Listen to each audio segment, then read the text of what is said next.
Either, how's it going? Cat up here.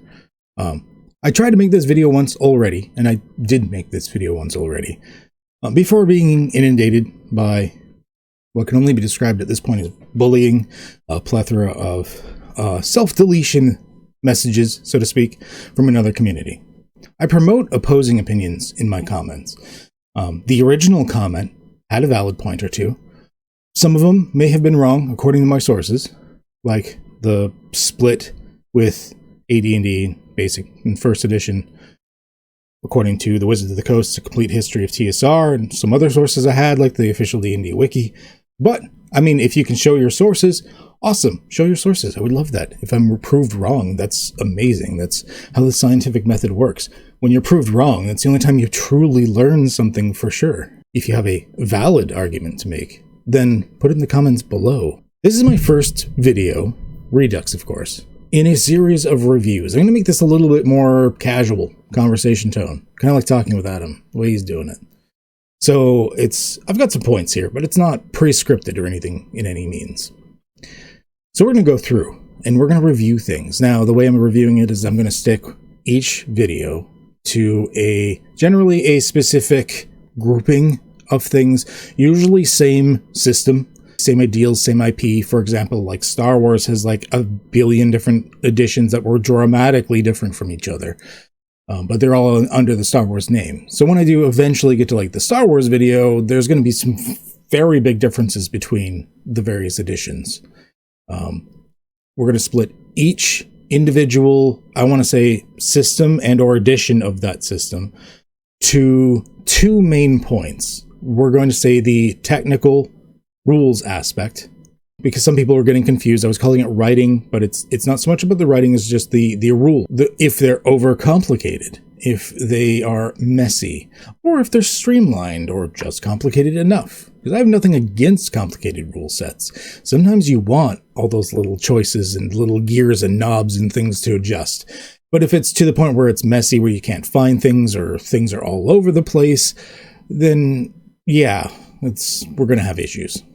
The next part is going to be the design of the books. How easy are they to navigate, to find things? Are they streamlined to read? Are they easy to get into? What are the pictures like? Pictures aren't be-all, end-all, but art is an important part of sparking the imagination. It can play a big part in role-playing games as well. It's not the most important part, but it's in there. So we're going to start with the chonkers in the room. We're going to start with Dungeons and Dragons, because I'm going to make a bunch of people hate me today. I would like to clarify one thing from my previous video, which some of you may not see, because it's probably going to be archived at this point, because we might as well just keep the video up that makes a little more sense, right? And in this case, it's because I'm doing less of a history lesson and more of just like a review of the material that I have. One of the things I would like to clarify, however, is when I went, and Thaco, in the previous video, I wasn't dissing Thaco. Maybe you haven't watched my other materials, so you may not understand my viewpoint. I was dissing the people that diss Thaco. I like Thaco. We'll get into what Thaco is in a minute. But I think that having the set scale so that the GM can kind of know the upper and lower limits and the way the math works and stuff isn't a bad thing. It's very basic math. And a lot of times you didn't even need to use the math. You had a little chart in the bottom of your character sheet. You just look at the chart if you didn't want to math it out. And I do know some people that are not strong in math, but it's not like it's grade school math. It's little stuff. So I don't dislike Thaco. Let's get into it. We're going to start with the editions I'm not as familiar with, and so I can't give a proper review of. So take this review with a grain of salt. So we're going to lump in original D&D, OD&D, and its subsets. And it's probably going to make you mad, but I'm also going to kind of lump it in with first edition. And I'm still kind of splitting them because of the fact that in the sources that I have, which I've already stated, by Wizard of the Coast, Complete History of D&D, official D&D wiki, stuff like this, it was called the two-pronged strategy, where first edition D&D and advanced D&D were naming convention, two separate things with, I won't get into that. So here's the thing. despite not having a ton of experience with them. And I do, like, I own like the red box set and like a lot of the old materials. I haven't really played in them much. I just own them and have played in them like once or twice. But I think there was something elegant about the systems. They were a little more straightforward, a little basic. Some people use this early, like the later systems are going to be like, you play as an elf, like there's no class or something. You know what? What is wrong with that? That's the role in the role playing. I actually see no problem with that. I'm going to give them the same ratings that I gave them previously. I'm going to give the technical side of things a 4 out of 5. The simplicity of the rules, the straightforward nature of the game, let you kind of not have to worry about the game and just focus on the story, focus on the adventure, focus on having fun. I think these earlier editions were awesome. Book design, I'm giving a 3 out of 5. Not the worst, but a little messy. The lack of a lot of art does tend to bring it down. I mean, there was art, don't get me wrong, there was art, and there was badass art. There was art. But there was a lot of it that was, it was all right. But that's not the focus here. The focus is the fact that the rules in the various books that, at least of what I own of these earliest editions, were messy in a lot of ways. And yeah, it was kind of a little all over the place. Now, this was an important edition. It was kind of, these were some of the earliest editions. These were setting up the foundations. So it's hard to say, well, you're not doing it like the modern book. Well, they didn't have the modern book for reference. They didn't have that at that time. I'm still only giving it a 3 out of 5 though. However, because I do have to review things in comparison to other things. That's generally how you have to review things. In comparison to other editions and other systems, not the best layouts, not the best presentations of tables or information, but it's not the worst either. So in total, I'm giving the oldest editions of D&D a 7 out of 10. Once again, rough foundation editions. I haven't played a lot of them, but honestly, as you'll see at the end, which I'm giving everything pretty much the same review I was giving it before, this is one of my higher rated editions because I think it was awesome I think it's awesome. I think it's underappreciated, and I think that if you want to try it out and you haven't and you weren't ever thinking of trying it out, give it a try. Go look up some like OSR, old school stuff, and maybe give it a go, even if it's just for a few sessions. Try it out. I think it's kind of neat. Advanced Dungeons and Dragons, 2nd edition, or just 2nd edition. This is where I started. This is the biggin. I think I spent more years playing 2nd edition than I have any other edition of D&D. It wasn't, I would say the last 2nd edition game I played, compared to other games that I've played, wasn't that long ago. I mean, it was years ago, but compared to everything, we didn't stop playing 2nd edition basically until we switched to Pathfinder, which Pathfinder is going to be a separate video. But we always dabbled in 2nd edition. Like, we never really dropped it per se. So 2nd edition, let's get into it. Technical stuff first. I may have been overly harsh on it, but not as much as I think some people think so. I'm going to give this a 2 out of 5 instead of the 1 out of 5 that I had before. I think the rules are chaotic and messy, things all over the place. And just like in previous editions, there were some holdbacks that I don't think were the smartest idea. You could have standardized the way the roles work in later editions and other games. You don't need a different type of role for every different activity. It's not the end of the world if you have them, but there's ways you could have standardized it and streamlined it. Maybe it's the engineer in me coming out, but a certain level of standardization, at least at the core level, helps move things along, at least within that specific edition. So I'm going to give it a 2 out of 5. Wasn't the worst as far as like the technical and rules side are concerned, but it could have been a hell of a lot better. And there was something about the simplicity of the earlier editions that was lost. I'm not against complexity. There are games out there that are wonderfully and horribly complex in various ways, but it's when it's overly complicated, because things can't be found, or rules are mismatched, or things like this. That's when we start to run into issues. So, yeah, I'm going to give it a 2 out of 5. Book design.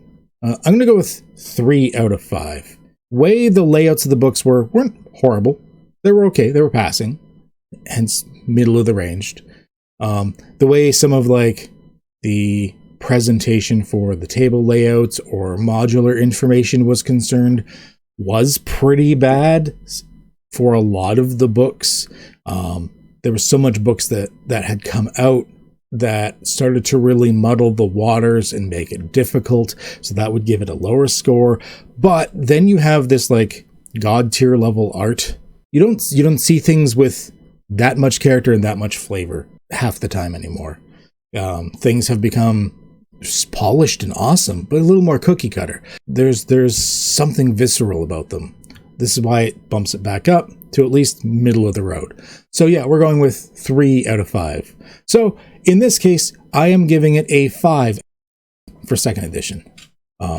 Wasn't the best as far as these metrics are concerned, but once again, that doesn't mean it's a bad system. There was a lot that could have been fixed or different compared to other systems out there. As much as I loved it and played it for decades and still kind of look at the books. Like, I still have the books. I haven't gotten rid of most of them. It's not the greatest. 3.x. So this is 3.0 and 3.5, lumping them together because they were practically the same beast. There was a reason there was a 0.5. Some of the rules were updated and stuff like that. But I'm just going to lump them together because they were pretty much the same thing. So in the 90s, in the days of 2nd edition D&D, I will incorporate one little history lesson here. D&D was kind of dying. If you went to a convention and you said, I just play D&D, people would look at you strangely. They would be like, oh, but there's so many other better systems. Why are you still playing that? D&D was not doing well. 3rd edition, whether you love it or hate it, revitalized that. They reset everything. They streamlined the roles. They implemented new systems like feats and prestige classes and things like this. Once again, whether you love them or hate them. I'm not a big fan of some of the choices. Many of you know of my hate of feat chains. Not necessarily of feats, of feat chains. I don't mind prerequisites, but maybe you could have done that better. I shouldn't need to pre-plan 12 levels of my character in meticulous detail just to use a certain weapon properly. There was a lot of things where if you wanted X feature, it wasn't like you had to take like 1 or 2 prerequisites. It was like you had to have certain skills, you had to have certain abilities, you also had to have certain feats in a very particular order, sometimes a certain race and class. Like, it was, you had to have a very specific build pre-planned before you could take that feature. You couldn't just organically grow the character as you played. You'd be like, no, I can't do that because it's not in my build, and I made the build like 6 months ago, I know, but it's not in my build. I can't, I want this one feature, so I have to stick with the build. This is why we're going to go with the technical side of things as a 2 out of 5. 3rd edition, as much as I think it saved the game, was bloated, messy,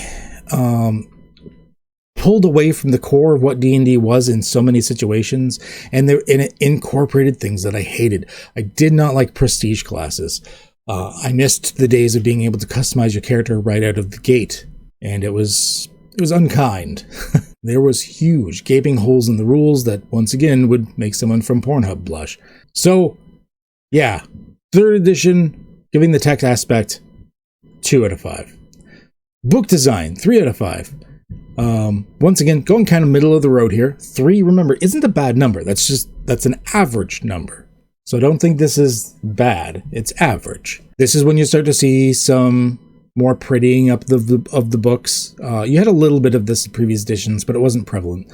But outright in the player's handbook, you start to see like interesting page graphics everywhere, a lot bigger names for artists and stuff being pulled out for like a ton more projects. you start to get a mixture of art sources. You still have a little bit of like the awesome raw visceral art from artists in previous editions, but you also start to get some new stuff that's plastering across the book, some like full page arts that are just brilliant. However, the book designs, as far as presenting the rules, sometimes, once again, they fell by the wayside, and there wasn't always the best organization in many of the books. So, giving it a 3 out of 5. As a result, I'm giving this a 5. I played 3rd edition a fair amount, not nearly as much as pretty much all of the other editions, except 4th. But I played it a fair amount because that's what was popular. That's what a lot of tables ran. So, same thing as before, as I mentioned, my love of 3rd edition isn't the greatest. 4th edition. Okay. 4th edition happened. We can say that. I have a lot of complaints about 4th edition. They did a few things good. But I have a lot of complaints about 4th edition. So, technical aspect of things. 4th edition did away with a lot of what makes D&D D&D. If it had been a standalone game on its own, hey, maybe it wouldn't have been that bad. Someone would have accepted it more. Stuff like that. It wasn't the worst as far as rules are concerned. But it wasn't D&D. Yeah, they technically had classes, but the abilities were so sameness between them. That's a word now. I'm making that a word now. Sameness. There's so much sameness between them that it didn't really matter what you played in the end. And they were trying to just split it more into the like MMORPG, like video game roles, striker and tank and healer and all of that shit. I guess they were trying to pull in a new audience to try and expand, and that was their attempt, and that did not work out. That is not what their existing audience need. Like, they needed to read the room. They needed to read the room, and they did not. There was a lot of things. Like, I had players in my game that I had mentioned before that had played character for weeks. And as the DM, I still couldn't remember what class they were, because the shit that they were pulling out as far as abilities were, they could have been numerous classes, and I couldn't even tell.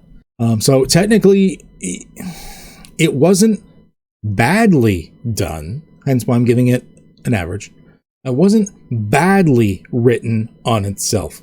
There were a few holdouts that I think were great. Minions was amazing.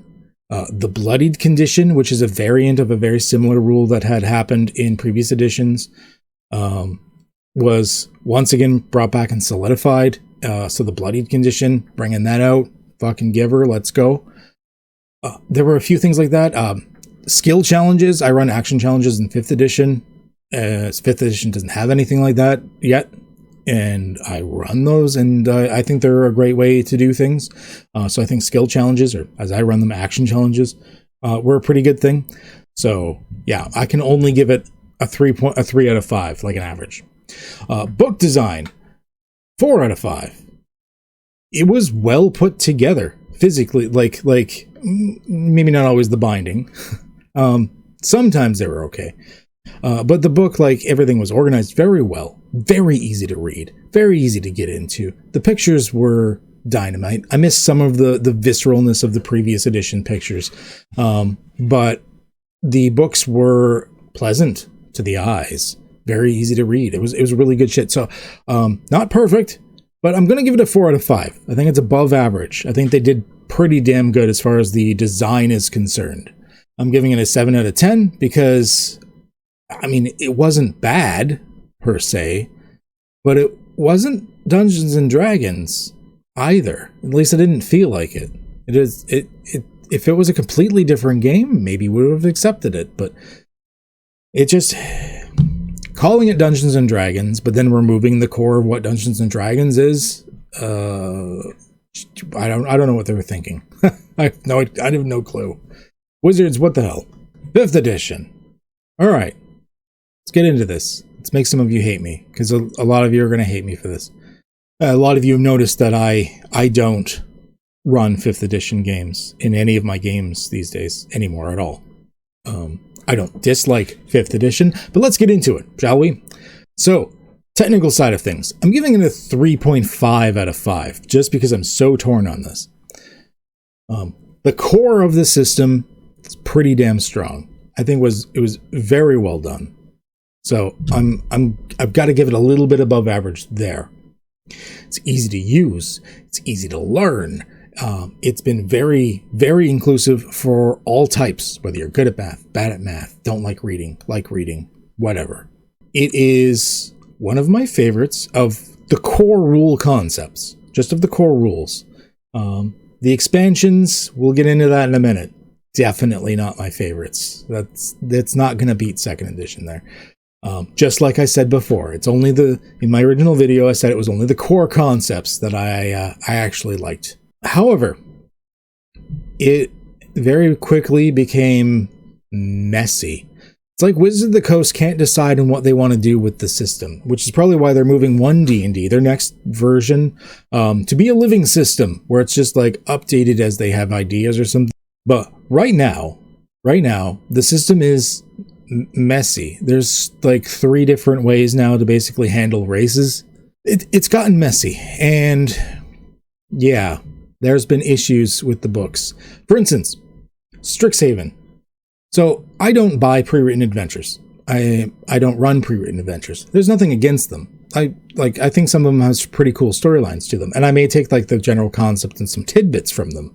But I don't run them because I generally allow my players to get so far off book, then why even have the book in the first place? Like, we just go completely off the rails. So I'm not good at running them. It's just not my thing. Strixhaven was listed as a rules expansion, like a rules options thing. It was presented as having some adventure content in it, but that it was primarily a settings book. In fact, they, when D&D Beyond, before they were owned by Wizards, had to classify their books and categories by what Wizards told them they were. And they told them that it's not an adventure, it's a setting book. I'm like, oh, cool, there's going to be settings and rules stuff in it. Got Strixhaven.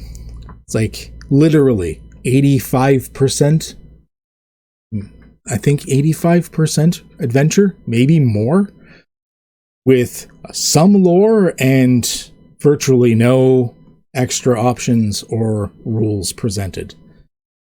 This is a setting for wizards and spellcasters, and there's nothing in it really for wizards and spellcasters. It's mostly adventure. But it was not presented as adventure, and that pissed me off. So it was from then on I decided, okay, well, I'm going to take all what they say a book is with a grain of salt. I do not pre-order from them. In fact, I don't think I've done much in the way of buying books from them. I'm just reading them as friends get them now. Especially, this is good because Spelljammer was also a bit of a shit show. It is supposed to be a book about like running a ship in space through the cosmos and doing like awesome ship battles and space adventures and stuff like this. The ship rules are, I believe, 1 page. There's almost a whole book for that shit in 2nd edition. I've got it over there. Okay? 1 page in 5th edition. What are you doing, Wizards? They put a bunch of lore bits in there, screwed up with some races, according to the great crowd. But they didn't put the core meat of what we wanted in there. I wanted to see epic ship battle rules with customization for your ships and all these I don't know, other things to do with it. They didn't give that. So this is why I can't give a very high score. We're going technical, 3.5 out of 5 for this. Book design. I'm going to go with 5 out of 5 for this. They are super well organized. Very easy to read. The art is dynamite. On a personal taste, yes, okay, maybe I did like some of the 2nd edition into early 3rd edition art a bit better. They have toned it down. There's a lot of, I want to say there's some missing flavor to the art compared to the previous editions. I get it. They're reaching a much bigger crowd now. you kind of having to go that corporate route to make sure they're not pissing too many people off. But the art is really good. Like I can't complain about the art. Like the art they have is really good. Not the same visual quality, but really, really good. And I've enjoyed it a lot. There's some pictures in there that have inspired me, and I like them. So, like I say, the art's pretty good. The layouts of the books are amazing. You will know where to find the rule for something if it's in a book, without much flipping through it all. And if for some reason you can't find one specific thing, they make sure you can know where you can find it. Then you have like the digital companion apps now to work with it, and it's just good. I'd say the design is just dynamite. It's what you want out of a design of an RPG. Easy to consume, easy to read, all of that stuff. So I'm going to say book design, 5 out of 5. Just because the sheer ease of read and ease of use is just bringing it up there. So in conclusion, 5th edition is going to get an 8.5 out of 10. Less for the rules and more for the design of the book itself. It's missing out on some things. I think that it's lost a few things over time, but it's gained a lot over time as well. It's kind of a mixed bag, but I am going to give it 8.5 out of 10. So there we have it. My reviews of the D&D books so far. I cut a lot of the history stuff that I was doing before, and this was kind of more of a casual conversation type of thing. Just chit-chatting. Just this is what I'm rating this shit. We'll see how the edit of this video goes. I had a few little rambles that I might just cut out completely. But it cuts out some of the history stuff. Once again, in the future, if anyone wants to leave any feedback, I more than welcome it. You'll see from the previous video, I'm not deleting any comments unless they are specifically threatening or have nothing to do with the video and are just a personal attack or something like that. Those are the only comments I've gotten rid of. So if you have a constructive criticism, feel free to leave it. Once again, if you have any ideas of things that I may have said that have been wrong, feel free to cite your sources. I would like to know where you're getting this information from versus where I've gotten this information from. As I said, I've got books and the official wiki and everything here that I've cited my sources from. If you've got others, let me know. Because different sources might have different materials, and I would like to know where it's coming from. Thank you always for tuning in, and as always, stay healthy, stay safe, and have a good one, eh?